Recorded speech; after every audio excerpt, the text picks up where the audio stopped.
slave. For death of freedom, a valid choice. Those on this don't kneel, don't like you cowards. Do you calculate?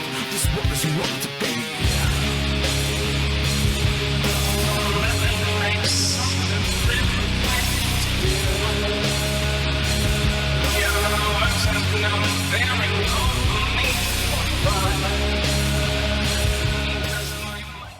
What's up, guys? Our Wrestling Podcast back at you with another episode. This is Dave Vicious along with Jess the Total Package, Craig the British Bulldog, the Nature Boy Joe, bringing you our perspective on the world of professional wrestling. No inside sources, no ties to the industry, just stories from the diehards, sharing opinions with you. Today's topic, Forgotten Factions 3. It's hard to talk in this, by the way. This is really difficult. My apologies. For audio fans, give us a listen to Apple, Spotify, SoundCloud, iHeartRadio, Stitcher, and Google Podcast, or watch our videos on YouTube at Our Wrestling Channel. On social media, can you help Jess out and give us a follow on Instagram or Twitter at O.W.P 2019 or on Facebook at Our Wrestling Podcast. Otherwise, Nails is coming for you. What's happening, guys? Dave, it's the 1992 Nails. Thank you. It's the only Nails. But Jess, he was only in WWF in 92. He was in WCW in 93 as the prisoner. Oh, wow. So this is 1992 Nails. Little known facts. Yeah. Obviously, This is the 2022 Halloween episode. This is the third one, I believe, that we've done. I think so. So folks listening just on audio only, we've got 1992 Nails as Jess. Dave, why don't you explain who you are for the good folks at home on the radio? It might come. I hope it comes through. I should have got the better wig, but hey, I think when Kurt Angle started losing his hair, and they decided to do a hair versus hair match, and Kurt Angle loses his hair, and he still doesn't accept that he's lost his hair, and puts on wrestling headgear with a wig to show that he still has hair, was one of the funniest moments in wrestling for me because I'm a big Angle fan. And so I am wearing my Kurt Angle wrestling gear tonight, even though this is my real hair. Yeah. But, and Joe, you're perfect. Your explanation was perfect. Yeah, I'm coming to you this evening. Also, era specific. I'm a NWA fan from 1987. Which, if you have any doubts, you look at any Clash of Champions or any NWA event, and it pans the crowd. Joe is right there with like high jeans and a really bad T-shirt. Rockin' mullet, Budweiser shirt. That's a bad T-shirt. Well, Arn Anderson sunglasses. Yeah, man. Oh yeah. Yeah, man. And I am Coach Ted Lasso, but I'm coming off a little more Mike Ditka, to be honest. But hey, Coach. I just had a bad moment. Can you tell me what to do? I missed that shot, Coach. Hey, a little down. Well, beat yourself up. Hey, Mike Tyson didn't make $1 million by punches alone. Sometimes he hugged folks too. So hug yourself and be the champion you are. I thought you were gonna give me the goldfish speech again. You know what the happiest animal in the world is? It's a goldfish. 10-second memory. Be a goldfish. Be a goldfish. Life lessons all abound. Oh, yeah. Ted Lasso will heighten your spirits. I tell you what. If you're not watching that, you need to. Jess, why are we doing some Forgotten Factions on this Halloween special? I don't know. Part 3. It's like a sequel, horror sequel. Horror sequels usually come in threes. Because teams are important. Because being a good threes, team. Threes, and then they also can go to 10. I don't know. It happens with all of them. The good ones do. Yeah, the third one's always the last one or the final impact or the final challenge. And then like after that, they're like, well, we're going to do like 7 more. Because they're cheap and they'll make us a lot of money. That's the ultimate answer. To be a good faction, you have to believe, okay? In your team, and the guy next to you, to your left and to your right, and the guy you're kicking the teeth out. Becoming a good little thing for us here too. I'd written down. I'm not even gonna find this. I try right now. I'd written down all the factions that we recovered in episode 1, 2, and 3.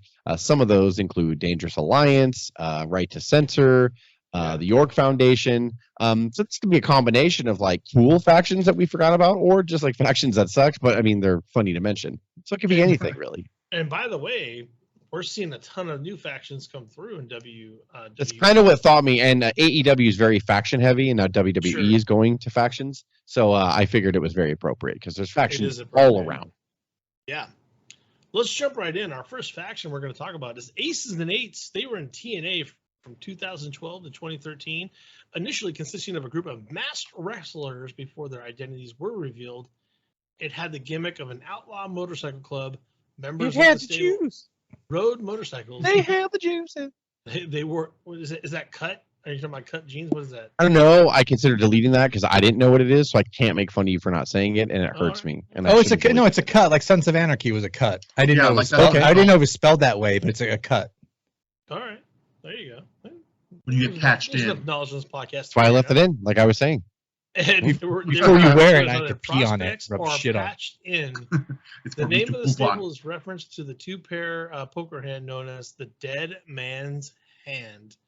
The stable debuted on June 14th of 2012, episode of Impact Wrestling, with 3 masked wrestlers attacking Sting as he discussed his induction into the TNA Hall of Fame. There's always somebody messing with Sting. We're going to come up, we might have already started, but depending on what like time span, there might be a time where we don't cover anything without Sting's name in it. That's how long Sting's been in shit. And this was just 2012. Like, but there's going to be a time where we're going back. We're going to be like, Clash of the Champions in 1988. Sting took on. I'm like, so we just mentioned Sting in 2012. We mentioned him in 1988, and he's still fucking part-time wrestling today. Yeah. Wow. It's crazy. Wild. It's absolutely wild. We'll just be reading random notes, and after attacking Sting, it's like, fucking Sting is here at this point. Yeah, he's everywhere. What's he doing? Sting is everywhere. This is one of, I want you to read the notes, but like, I know a lot of people. Conrad always talks about it because he does a podcast with Jeff Jarrett, and there's an actual hashtag LOLTNA, and people like to look back on TNA and go fucking LOLTNA, like, and I'm like, dude, no, TNA, like, look, like. They kind of remind me of AEW, or AEW reminds me of them in a sense. I know that Tony Khan has a lot more money, and Jarrett was from the beginning just scraping, and then he met the Carter family, and got some money from them. Sort of pushed out of his own company, sadly. I would like to do like a legacy of the TNA one day because it actually is really interesting. Conrad and Jarrett cover it, part by part every week for the most part about how he got his first funding and how his dad was involved, but. There were some cool bright spots for TNA. They were different, and they were not the WWE, and that's what we wanted. We were missing that after WCW got bought out and ECW went out of business. It's never good just to have one promotion. And they were that secondary promotion. As small as a faction of an audience that they had, like compared to WWE, it's still, I watch them all the time, and it's why I really like it. For being a distant secondary promotion, to still have the names Hulk Hogan and Sting and Kurt Angle. And even like the Dudley Boys, and, Booker T, Kevin Nash, like went through there, like everybody went through there. So it's cool, and I really liked this faction. Actually, it was really cool. It was something, the Hogan and Bischoff era really didn't do so much like what they thought, and like they finally stumbled upon something. And Dave's going to read on how they would leave clues every week, and so you were like. It's episodic television now. It's not the wrestling that we grew up with. It's not like Superstars where it was pre-taped and it was sort of an info commercial to get you to go to the live shows. This is 2012 and 13 where the whole goal was to get high ratings for your TV show. And I mean, if you went to house shows, great, but it was really just to get you to tune in again and again and again. And that's what I liked this stable. I thought it was fun and it was something new. It ended not so great, but at the same time, like I remember the build up and every week going, oh, that's cool. Like I wonder who's under the mask and everything. So it was I really liked it. On the July 5th episode of Impact Wrestling, an unnamed man delivered an envelope to the TNA general manager, Hulk Hogan, containing a photograph of Aces and Eights playing cards and the note reading, it's Andre's shirt, brother. Also saying, we're not cowards. We've got something for you, Hogan. Wait and see. What? After weeks of attacking, he's overacting. I'm sure I don't even have to like see the scene to be like, go. He's like, oh, like it's He never wears glasses. He wore glasses just so they can he try to do this? And he realized it wasn't the right time. That's messing up the light. Yeah. Brother, this is a dead man's hand. A cursed hand is over the top. Give everything away, but it's a secret faction. It's like shut up, Hogan, shut up, brother. Yeah. I bet surprises every week, huh? No. $100 bills were falling out of his pocket, brother. Sell it, brother. How much for the plastic surgery, brother? How much is the plastic surgery cost? You can see the Harley tracks, brother. Joe, I love you for that, man. After weeks of attacking certain TNA stars, Aces and Eights wrestled its first match at the Bound for Glory pay-per-view on October 14th, 2012, where two unnamed wrestlers of the stable defeated Sting and Bully Ray in a no disqualification tag team match to win unfettered access to the Impact Zone. Aces and Eights had agreed to leave TNA if they had lost, by the way. They won following interference from two other members of the stable, one of whom was subsequently unmasked and revealed as Devon, a member of the TNA roster and former tag team partner of Bully Ray. We've seen that before, but they always get back together. It's fine. Devon was the first member of Aces and Eights to be formally identified by TNA and identified himself as Sergeant at Arms. On October 18th of 2012, Wes Briscoe was revealed as a member called a Soldier, and on November 1st, Joseph Park unmasked a member, revealing him as Drew Hankinson. He was renamed DOC, the Director of Chaos. The following members were revealed over the following months. Garrett Bischoff was a Soldier, Doc was a Soldier, Nux was a Soldier, Taz was a spokesperson, D'Lo Brown was the VP. You can see why this started to only last a year. At the Lockdown pay-per-view on March 10th, 2013, Bully Ray was revealed as the president of Aces and Eights and would win the TNA Heavyweight Championship. You should have not buried that lead. Mr. Anderson. It's so funny you fucking say that because, like, I remember not even thinking about it, kind of. And then, like, when I read it back, I'm like, Devon was the first member. Of course he was. I was like, God damn it. Like, yeah. Yeah. Of course they did. Goosebumps! What the hell have we just witnessed? They're forcing. Yeah! Yes! Yes!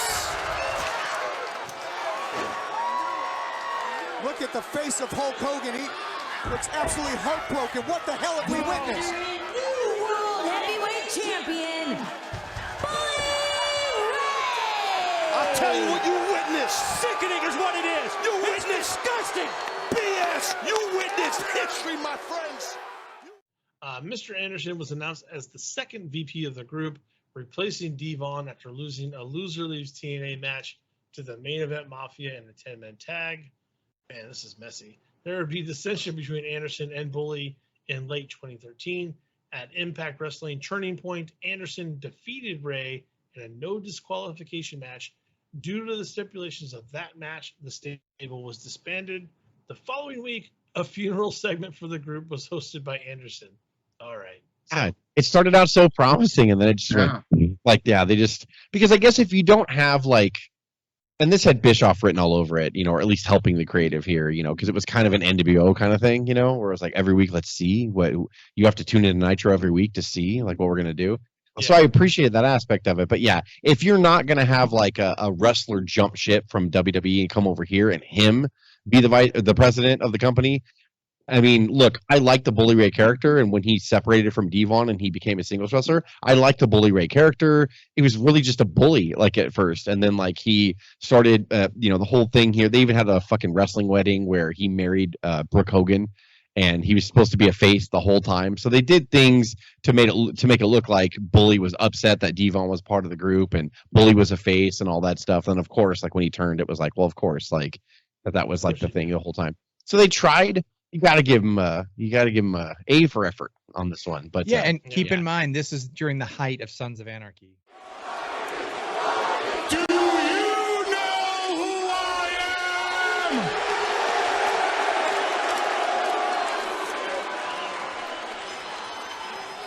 I'm Bully Ray. I am the president of the Aces and Eights. And I am the TNA World Heavyweight Champion. yes, good point. Yeah. On TNT. So that was until 2014. This was 2012, and it probably peaked here. So the way they actually did, like, jumped in members and Sergeant at Arms and patching and cuts, and that kind of thing, and kept with it, because biker gangs traditionally in wrestling have been piss poor and terribly done. DOA, Harris-Tins, and DOA, and anyone with like a leather jacket. But it's always too bad because it's a good gimmick, It's I think when done right, like this is a gang. And I admittedly was not a TNA fan. I did not watch a lot of Aces and Eights, but from all accounts, like from their branding and the angles, like for what it was great. I think the Like, a only lot of thing that those would have big got this factions angle do. over is if you could actually have the biker taker drive down and be the president. That might have been the only thing that would ever get this angle over. Right. But a lot of times with these big factions, whether it's NWO or Aces and Eights or a variety of other things, like you have to have, at a certain point, you have to have an end point where the group just dissolves and breaks up, and you have to kind of like have an ending point. And so often, a lot of times, with these bigger factions, there's no set ending point or ending point written into the storyline. It just filters, just kind of like clubs and clubs away, and it looks, and like it ends up being like a schmoz finish, and you don't get any payoff out of it.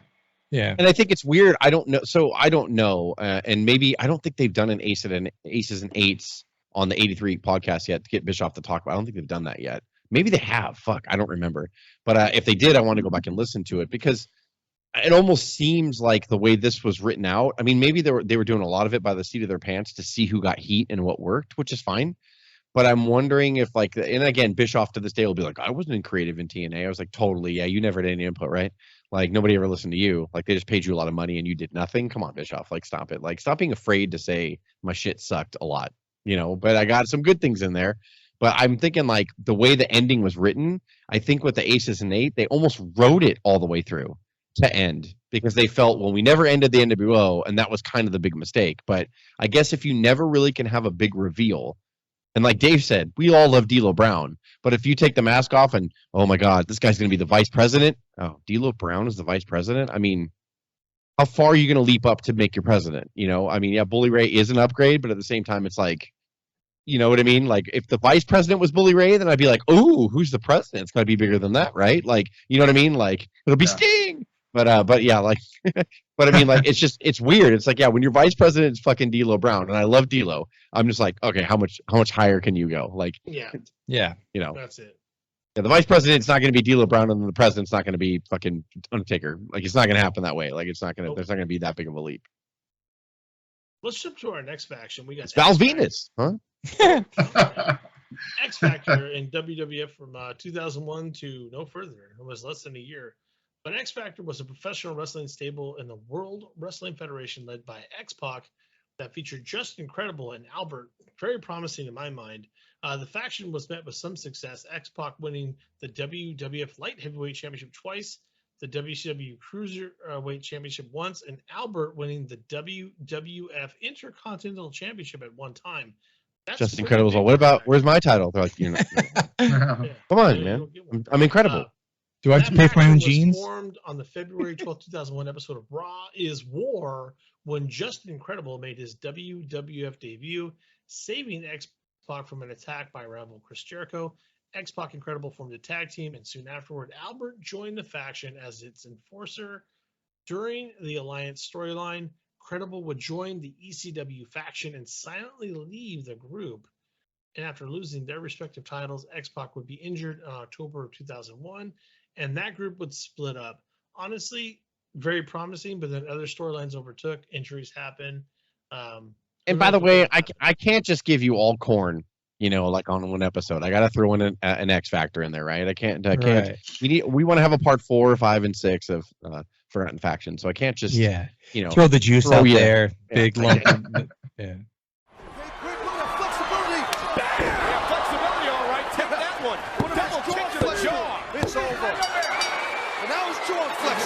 X-Pac, Albert, and Justin Credible impressed them in this 6-person tag team matchup. I'm telling you, all these 3 superstars are going to be a force to reckon with. I think X-Pac, Credible, and Albert. I just like the look of them.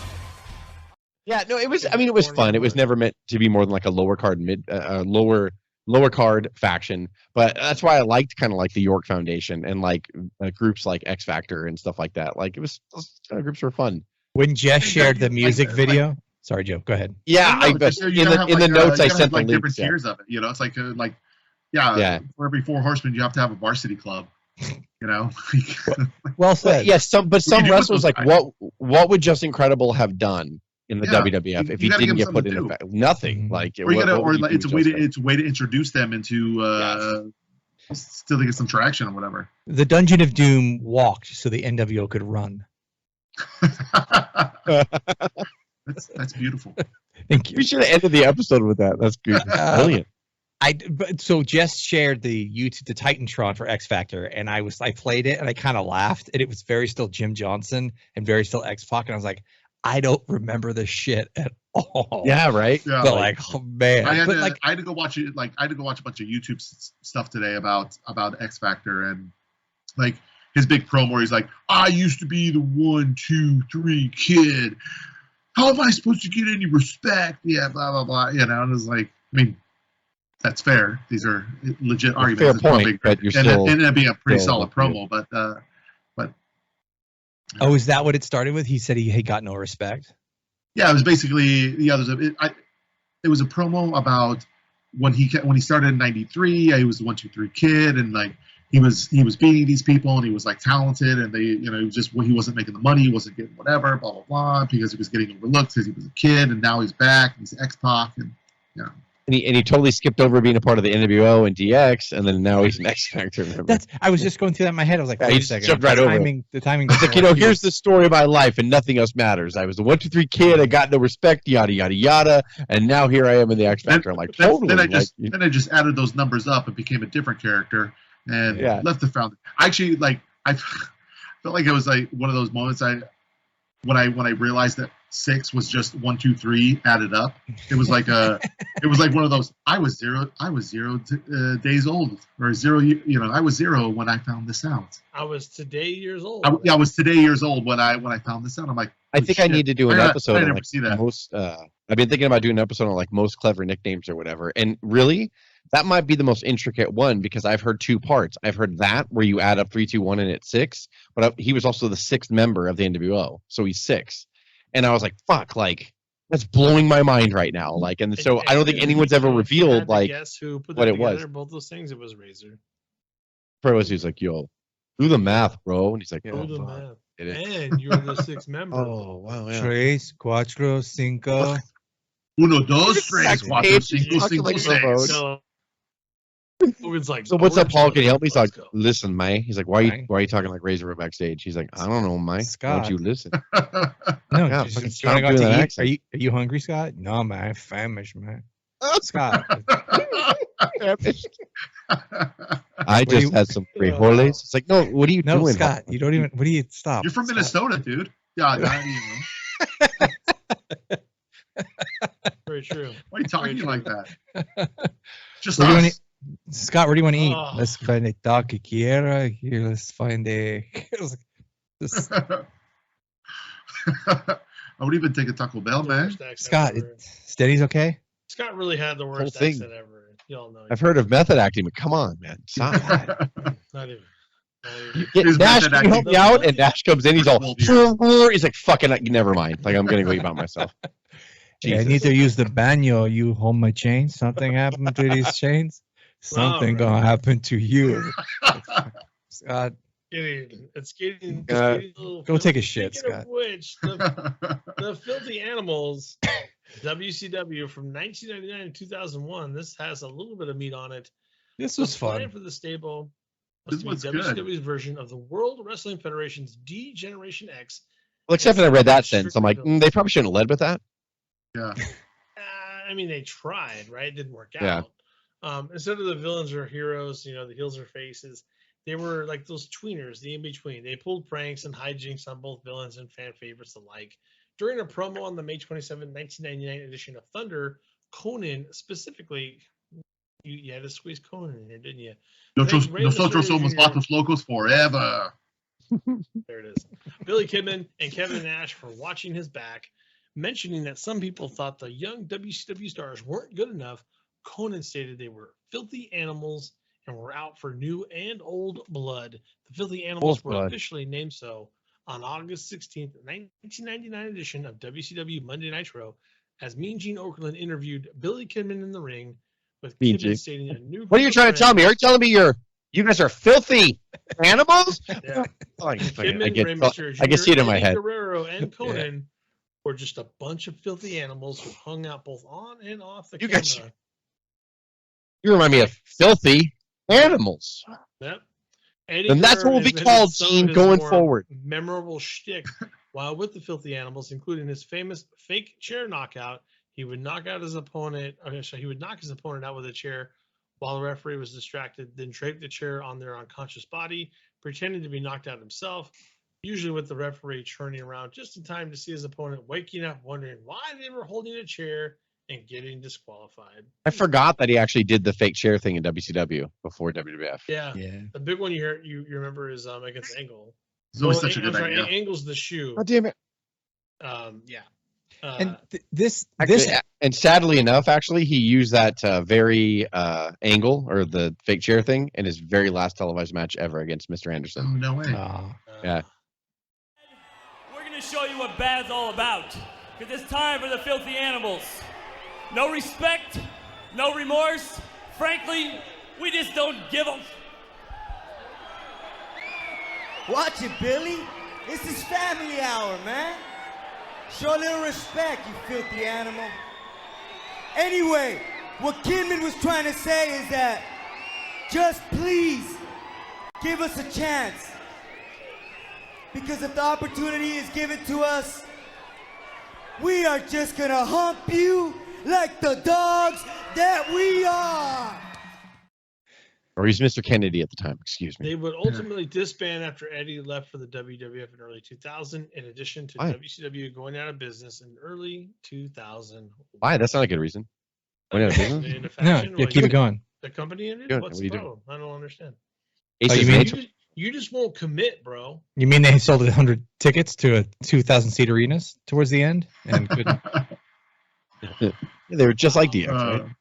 But honestly, this episode makes me my brilliant idea is you make wrestling WWE should make and pro wrestling t-shirts. I think they do it is they should make our archive designs to go and print at the ready. So We've talked about this over whatever. So if you imagine if like filthy animal shirts, like every single shirt they ever had, like back in the day, you order it, you print it at the ready, you'll pay a little more premium. Like I would wear an amount of X Factor nostalgia. t-shirt. I'm not lying. Do you guys? yeah, Do you guys, you're like what the fuck do is you X guys Factor? know Like you don't that, remember? I saw. It's You're- so low. you remember key, it's not- stupid? You know the PG joint at Disneyland. I can't. It's like Planet Pizza or whatever it is. I can't remember the name of it, but it doesn't matter. But they have T-shirts that you can buy like offline, basically, for that pizza place at Disneyland that nobody eats. It's gross. It's not good. But they Yeah. have Planet Pizza shirts, and I saw like 50 people wearing them at Disneyland. That's the kind of underground swell that you want, and there's so much of that. To your point, Craig, I would buy so many shirts if Yeah. you could just you saw the print. Okay, I want to buy the print, and I put it on myself. Even show me the print, I'll put it on a stupid shirt myself. Actually, that's true too. Yeah. And legitly ones, like Craig said it before, I would wear Tito Santana. I would totally get a Tito Santana t-shirt. Dude, the old 80s, like the ones where Shane and be wearing, Stephanie are like you know? 7. Yeah. yeah, Oh my yeah, they're God. posing in the shirts. The Andre one with the big hand. The Don my Morocco God. with like the two band Don colors. Morocco. Oh my god, yeah.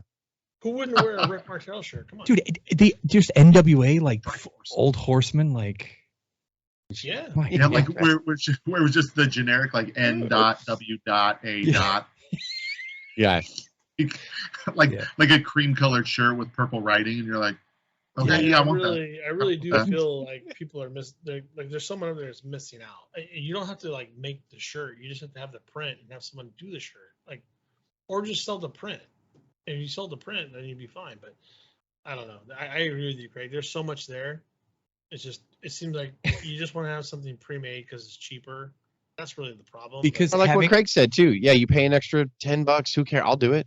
If I Yeah. really want a fucking Strike Force t-shirt, I'll do it. because someone you've watched someone you run into on the street that really connects like and knows fucking remembers X Yeah. Factor, you're like, okay, fucking friends for life. They're like- if you remember they're X like Factor, fucking- They would look at me and they'd be like, Killer Bees? I'd be like, Killer Bees. Killer And they'd be like, Bees. Okay. I found a Bloodsport t-shirt at Target and I bought it. And every time I wear the Bloodsport t-shirt, people are like, eh? Yeah, people are like, I know what It's- you're doing. It's just Rob Van Dam in the I middle gotcha. of a roundhouse kick and it says Bloodsport on it. It's the best thing ever. It was like $10. I don't even know how I found it, but like every time I wear that shirt outside, people are like, yeah, Bloodsport, okay. I'm It's sorry to just one bother of those you. things where like, Is that an Iron Mike Sharp t-shirt? Like, yes, it is. Yes, sir, it is. Is that a I wasn't Dusty aware Wolf that t-shirt? I wasn't aware that SD Yes. Special Delivery Jones had merch. But Oh that's my But I fine. still feel Yeah. I still feel that even if you SD went into a Jones. wrestling crowd and you wore an Outback Jack shirt, they'd be like, "Why'd you buy that?" Like, you'd still get that. I think. Outback why are you Jack doing is that? perfect. Yeah, I'll wear York Foundation T-shirt. Are you shitting me? Oh my Oh, the god. varsity. I always loved the varsity. Varsity Club? Oh yeah, Varsity Club. Hell yeah. That Nobody wants ending was stupid fine. NWO T-shirt. So stupid or Losers. DX. Dumb. Oh my god. there's still Losers. some of those. There will be more parts. There will be a part 4 of Forgotten Factions. There's a ton of Forgotten Factions out there. Just one, yeah. I only wanted to do a 3 at For this time because I like to keep them short and tight and sweet, like a tiger. So that's why I'm only doing 3. I'm gonna make you want more. There you go. For audio fans, give us a listen on Apple, Spotify, SoundCloud, iHeartRadio, Stitcher, and Google Podcast, or watch our videos on YouTube at our wrestling channel. On social media, Jess will kill you if you don't follow him on Instagram or Oh, Twitter at O.W.P. You, I don't care. or on Facebook at Our Wrestling Podcast. Oh, fuck off. I don't care. Oh. For Jess, But Craig, do and Joe, this is Dave with the O.W.P. signing off. Jess loves you. Have a good one. Mwah. Yes, do you live slave? No death of freedom, a valid choice. Doesn't this don't mean like you can?